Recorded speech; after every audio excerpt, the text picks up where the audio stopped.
ശതോത്സവം എന്ന പേരിൽ 100-ാം വാർഷികം ആഘോഷിക്കുന്ന തോട്ടട വെസ്റ്റ് UP സ്കൂളിൽ 100 പരീക്ഷണങ്ങൾ കുട്ടികൾക്കായി ഒരുക്കി retired headmaster KC Gireesh Babu master.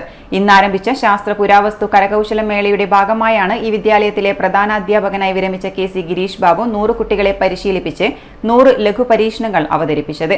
ഇന്നും നാളെയുമായി നടക്കുന്ന പ്രദർശനം പഠനോത്സവവും കണ്ണൂർ കോർപ്പറേഷൻ വിദ്യാഭ്യാസ standing committee chairman Suresh Babu Elayavoor ഉദ്ഘാടനം ചെയ്തു. പുനക്കാലിൽ രജിൽ ഒരുക്കിയ ഏടാകുടം സ്റ്റാൾ ജനങ്ങളെ ചിന്തിപ്പിക്കുകയും ഏറെ ആകർഷിക്കുകയും ചെയ്തു. പ്രദർശനത്തിന്റെ ഭാഗമായി മാഹി കലാഗ്രാമത്തിലെ 20ഓളം കലാകാരന്മാരുടെ ചിത്ര പ്രദർശനം, രാജേഷ് മാസ്റ്ററുടെ പുരാവസ്തു പ്രദർശനം, technical high school Thottada government institute of fashion ടെക്നോളജിയുടെ പ്രദർശന സ്റ്റാൾ, NV ഷമിലിന്റെ ചിത്ര കരകൗശല പ്രദർശനം, വടേശ്വരം വിശ്വനാഥന്റെ നാണയ പ്രദർശനം, ആയിഷ പിള്ളയുടെ ഭക്ഷ്യ സംസ്കരണ സ്റ്റാൾ, സുജയ, സുഷമ ദാമോദരൻ, ശ്രീജിത്ത് VV തുടങ്ങിയ കലാകാരന്മാരുടെ സൃഷ്ടികളുടെ പ്രദർശനം തുടങ്ങിയ സ്റ്റാളുകളും ഒരുക്കിയിട്ടുണ്ട്.